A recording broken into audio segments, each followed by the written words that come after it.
So in this video, I'm going to be presenting upon how to take the pulse at the surface, deep, subdosha, and dhatu level, and then also detailing what I experience in my pulse at all these 4 levels. So first, to take the pulse, we take the pointer, middle, and ring finger and feel for the styloid process, the bony prominent, at the wrist, and then gently place about a few centimeters below this point. Place the 3 fingers, and with the very tips, feel the subtlest vibrations of the pulse.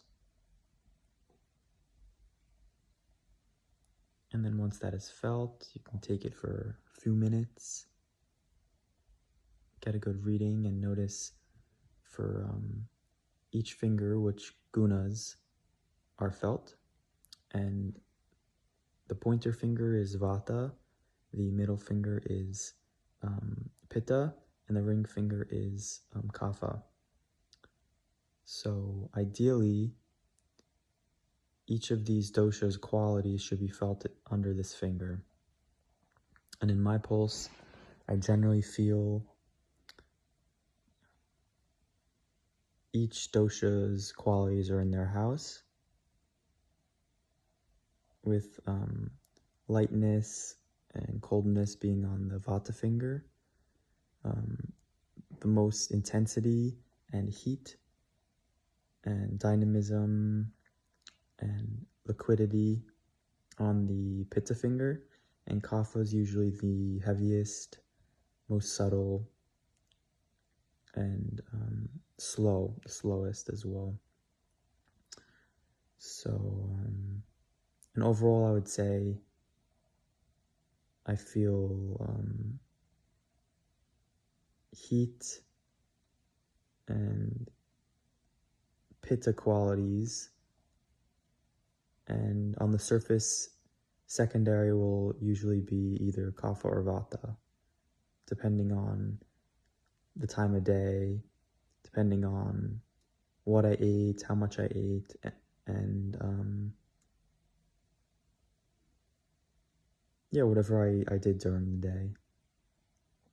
Like for instance, after program, I'll notice more kapha qualities, and kapha will be more prominent in my pulse.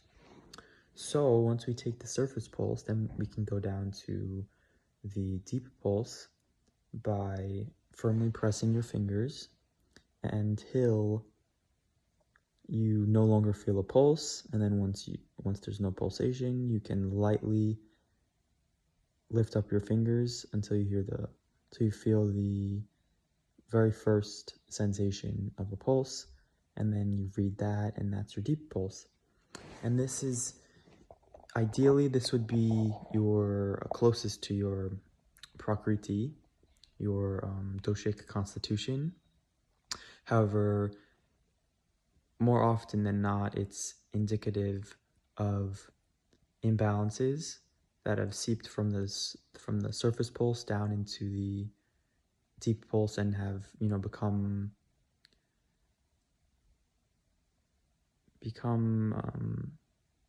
disease or imbalance, depending on the stage of pathogenesis. So, and then after the deep pulse, you can come back up slightly below the surface pulse, and you can take the subdoshas, which each subdosha is divided into a part of our fingertip. Usually I feel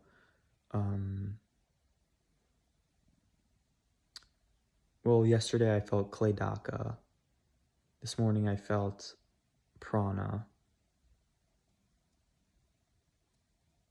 And I'm still working to become more skillful in analyzing my subdoshas, and also the dhatu pulse, which is slightly below the subdosha, which this gives insights into the state of the body tissues and really the state of overall vitality and balance of the body.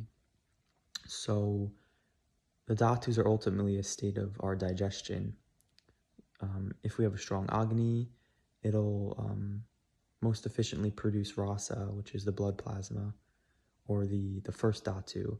And each dhatu forms in a sequence. So rasa forms rakta, which is the blood, and then rakta forms mamsa. Mamsa forms medha, the muscle, and eventually that forms asti, or the bone, and then meja, the bone marrow and nervous tissue, and eventually shukra, shukra being the reproductive tissue. And ultimately, shukra will lead to the development of ojas, which is the essence of bliss. So, and each one of these dhatus also has a waste product called malas. And for example, what's one? We can say the waste product of rasa would be pitta, which would usually show up in like skin conditions or pitta disturbances. And this is indicative of weak agni. So the food is not being fully digested, and it becomes ama in the rasa dhatu, and that impairs the formation of all the other dhatus. So it's critical to be able to assess the state of my patient's dhatus so as to know